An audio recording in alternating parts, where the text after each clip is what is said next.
Men are the problem. Men. Men leave. Are men trash? Men or a bear? It's because a man done did something to her. The bear's not gonna. So men have been.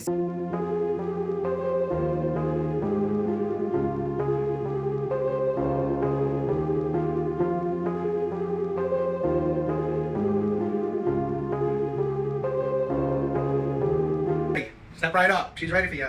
Women like this will still have options. But this is the thing. I think it's trifling. Because this is the thing where you have 4 kids and you couldn't even make it work with the men that you had kids with. Right? I'm doubtful, right? By statistics, I'm doubtful that she was married to the men that she had kids with. The man or the men she had kids with, I'm doubtful she was married to them. So the next man that gets with her is going to get her older, possibly more bitter, more traumatized, more, older, more used. Now with kids, he's going to be last on her priority list. She's not going to have that much time for him. And there's more responsibility for him. And the next man needs to marry her too. While the other men she gave kids to, most likely, I'm not just going to blatantly assume, but most likely by statistics, didn't marry her. This is the thing where, honestly, I'm not saying that she won't find a man, because women always have options. Whether they have multiple kids, have one kid, whatever, they always have options. But sometimes I feel like, do women understand what type of man you're going to get? How hard it is to find a man, right? To find a good man, let alone what type of man you're getting. Because the situation you are providing for him, the situation he sees you in. Honestly, it's just like, this is the thing where, that's why I think men have always supported that women need to be better at vetting men. Women need to be more strict with their dating life. Women they put so much effort, they're so strict, they put time in, they put attention to detail when it comes to education, when it comes to their career. But when it comes to men, they put so little thought into it, really little thought. Because practically, a lot of times, in my opinion, they barely know the man. They barely know the man and they have kids with him. It's like, this is the thing where women can't understand. What is your value in the dating market? Not as a human being, but what is your value as a dating market, in the dating market? These things, right, will lower your value, especially to the men that you want. Not to men, because again, I said it, women will always have options. This is a woman that, even though she has 4 kids, there will be a man out there that will want her, okay? But doesn't mean that man she wants. That's the thing where women, I'm not saying that women can't find men. That's not what I'm saying. I'm saying, will you find the man that you want, the man that you want? And will that man that you want, will he commit to you long term? And women are having trouble with that. Because honestly, they are not thinking that far or that hard when it comes to men in relationships. They're not. So it's like this is like the thing where, you go in, you try to go for a degree, but you know what? You constantly fail every class you had in high school. You fail, you get no, you try nothing to prepare yourself for the opportunity to get into a good college, right? Or, you know what, you never worked a day in your life, or you work terrible jobs, you are a terrible employee to get the best career you can. It's like you did no effort, you didn't prepare yourself, you didn't try hard enough, you didn't put no thought into it. And that's how it seems when it comes to women, when it comes to men and dating with women. I'm sorry, some of the biggest, most delusional women around are single mothers, okay? High value men, don't let multiple kids or multiple baby daddies stand in your way of pursuing high value women. As mothers, we provide, protect, and nurture our families, including our partners. Single mothers are always the catch. Any man who doesn't see that is not in our league. Saying you wouldn't wife us would be the biggest L you take. Let's break this down. The absolute insanity. This is the thing. Women, honestly, do not understand their dating market value. This is not a value of what kind of value you have as a mother, as a human being. No, it is drastically different. Because this is what dating market value is, how other people value you, not how you value yourself, not how you see yourself. Stop it with that shit, okay? It's how other people value you.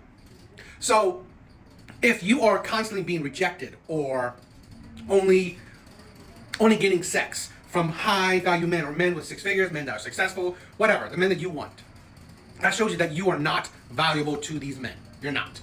So stop begging for these men. Stop trying to gaslight these men into getting with you, because they don't value you. They don't see a value in you, okay? So let's say this. Let multiple kids or multiple baby daddies. This is the thing where, women seem to not understand. A man sees that you are able to have multiple kids with, let's say, one man, and yet you couldn't make that work. it's like that does not bode well, right? That does not speak well of you, and it's not really a good indicator of of his future with you. Because the man that you had multiple kids with, willingly wanting to have multiple kids with, you couldn't make it work. So what would he do now? Like, what is he gonna do? And the fact that, let's say the fact that you can have multiple baby daddies, multiple men, you couldn't make it work. Multiple men, you couldn't make it work. So the part where she said, okay, as a mother, we provide. Who do you provide for? Your own kids. You're not providing for a man. So really, and you have to provide for your own kids. They're your kids. So really, either you're a shitty mom or you're delusional.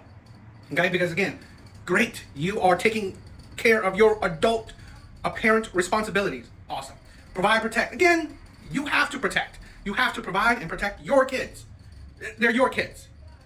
It's like women want a reward for doing adult activities, right? Being responsible for their actions, right? For their kids, for their family. Nurture our families. Really, including our partners. Really, your partners. The multiple men that you couldn't make it work with. Your partners. This is the thing where women say that, oh, I'm so amazing. I'm so, I nurture my partners. I take care of my partners. Really? Because you have no success to prove it. You have no success to prove it. And let's say the women that say, oh, we pick terrible men. That's a you problem. That's a showing that you are terrible at judging men. You are terrible at it. And you are attracted to terrible men. So that's a red flag, girls. That's a red flag. Saying that even though you could put the blame on men, you wanted those men. You were attracted to those men. So really, that doesn't speak well on you, right? That really doesn't. So any man who doesn't see that is not in our league. Cool. The high value men you're talking about, they're fine with not being in your league. Okay? So the men that these women are having kids with, have been dealing with, those are the men that they will continue to deal with. Because of this idiotic mindset. Thinking that you are better than what you are. You're not. You're nothing better. This is the thing where if women had better accountability, right? Better self-reflection, they would be more logical. They wouldn't overvalue themselves, right? Insane, because again, men don't care about your money because you're not providing for men, right? Men don't care about your degree, your career, because again, it's not benefiting men. What men care about is your body, your looks, your youth, right? And usually, well, with kids, it's a liability, right? Now it's a responsibility he has to take up, but he doesn't have the authority because usually women aren't letting the high value man that comes in, discipline their kids. So that's a nuisance. And this is the thing, you already shown that you've definitely been used by multiple men already. So that ain't really high desirable, right? Especially, because this is not like we're talking about average men. We're not. We're not talking about average men. We are talking about high value men, six-figure men, highly desired men. That's the thing. These men have options. They have options with women that are younger than you, either have less kids or no kids, okay? Women that are more valuable in these men's eyes, right? Because again, women think that, oh, as mothers, most women can be a mom, right? Most women can nurture their kids. It's the majority of women can. So really, it's like, great that you are now living a mother's life, but any woman can. So really, it's like, This was the recent Bachelorette, okay? Shooting her shot at Max Stroud. I don't really know who he is, but a basketball player. And a little while ago, there were people online saying, why aren't men supporting her? Why weren't Asian men supporting her when supposedly they, I don't know, I guess controversy, or they painted her in a negative light, or they put her down, whatever. Asking for men to support, or Asian men to support. Why? Okay? When now you get your 15 minutes of fame, you're going after basketball players of a different race. And I don't care if you date outside your race, but this is the thing where you don't expect men to come to your aid when you don't even want those men, okay? You don't come to your aid when really, now I don't know this man personally, but in my opinion, okay, athletes are usually notoriously known as not the most monogamous group of people. Now I'm not saying all, right? Or I'm not even saying majority, but the image of it is that they're not the most monogamous of group of people, okay? So for a woman that picked a supposedly terrible man in her season finale or whatever, right? And then he broke up with her or whatever. And then people are calling outrage and stuff like that. Well, honestly, in my opinion, it's indicative. She doesn't have a good, most women, in my opinion, especially when they're still single, when they're decent looking, still single in their, later years or whatever, or having issues with dating, there's a reason. Probably they are attracted to and they attract terrible men. men that really aren't really into commitment, or men that wouldn't want to commit to you.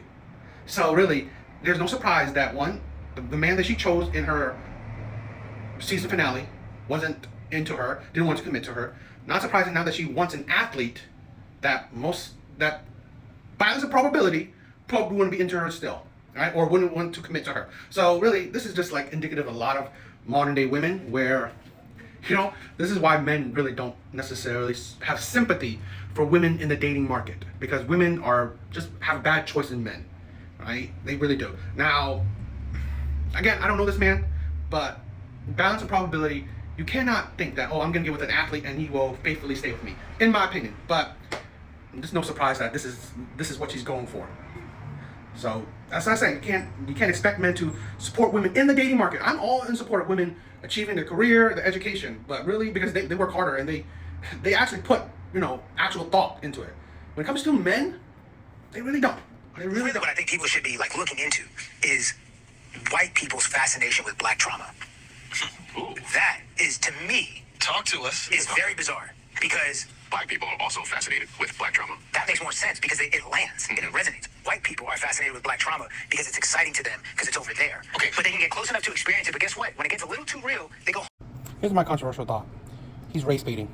Because here's the thing. If you look at our society, people love drama. People love chaos. People love to watch a car crash. Plain and simple. It's like, you think baby mama drama is only for black people? I mean, you think people arguing out in the streets and fighting each other is only a black people thing? No.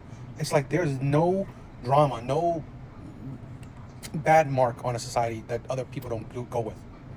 Like, other races experience cheating, experience infidelity. They experience exactly the same. This is the thing, right? This is why I say it's race baiting. Because we always got to make things a distinction race. Is it only black people that they, go through deadbeat dads?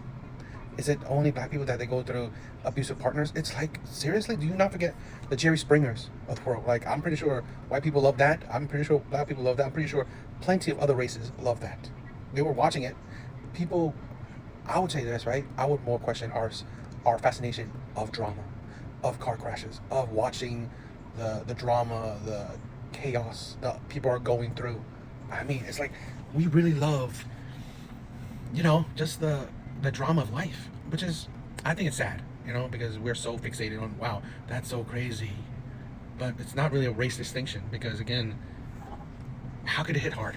Do only black people know, deadbeat dad issues? It's like, you name, right, a problem that's in a culture, other people also experience it, right? Most, I mean, like, please name to me a problem that other people haven't experienced. Hell, you can name slavery. Most cultures, in their background, has had it. Okay. Now, again, please name a drama or whatever that only one culture and only one culture only has experienced, because I can't think of any, right? But this is the thing where I hate this divide that we are trying to paint, that we're trying to make. Oh, there's black drama, there's white drama, there's Asian drama. There's drama, right? It's like, I see people being pulled out, to the streets getting beat up because of cheating. I'm pretty sure you think that, is it only black people? No. There's plenty of races that do that shit. Plenty of races experience drama. It doesn't make the color of your skin does not afford you certain particular drama. It's like, it's ridiculous that we constantly perpetuate this divide between each other. We're all human beings, right? It's like, I don't know. It is tiring, and it's certain people that I believe that they benefit from the divide, and it's tiring. I wish that we all just see ourselves as human beings, right? We are very similar, then we are different, and our differences is not that deep. But let me also really make a distinction. I said drama, but it's trauma too, right? Every group of people have experienced trauma, and really trauma it's really not that different. It's really not, right? I really think that you cannot name a trauma that one group experienced and the other groups haven't. Please name it to me, right? Help me out. Name me some. That would be helpful.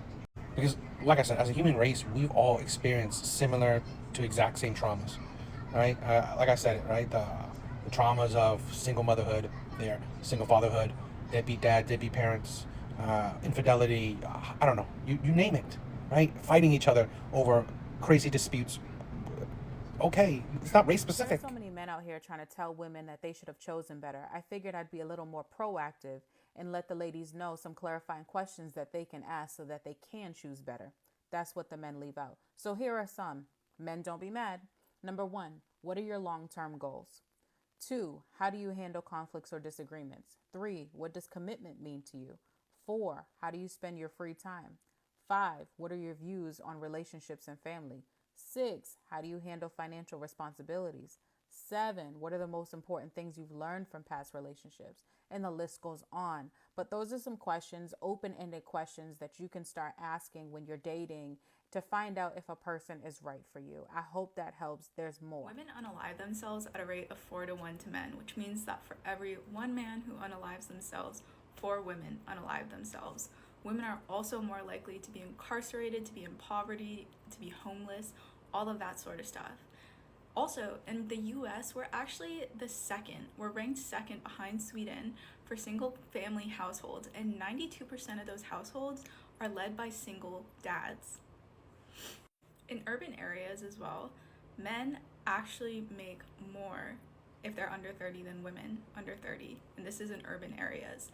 If you also look at the college graduation rates, so women make up 40% of the college population, men make up 60%, and women are graduating at a rate of 1 to 2 to men, which means that for every 1 woman who graduates, 2 men graduate because the women drop out due to other unforeseen circumstances. But a big problem in this is that we don't have enough trade jobs going around. Like, we kind of look down on them in this society, and you know, a lot of the things that women would be really good at in terms of like roofing, plumbing, electricians, like we've eradicated the middle class kind of, and you either have to be very, very exceptional or very, very rich in order to survive in this society where you see it affect even like profiles, right? So 3% of profiles on LinkedIn say apprentice in this country, 11% in UK, 50% in Germany. Not necessarily on LinkedIn, but 50% of people in Germany consider themselves to be apprentices and have some sort of trade skill, but we really do look down on that in this country. And so obviously I reversed all these statistics, but I think it's good that we put ourselves in each other's shoes a little bit more often, because kind of both sides suck. I'm honestly kind of sick of even talking about the problem. I just think there's too much blame involved. It'd be better if we just focus on solutions.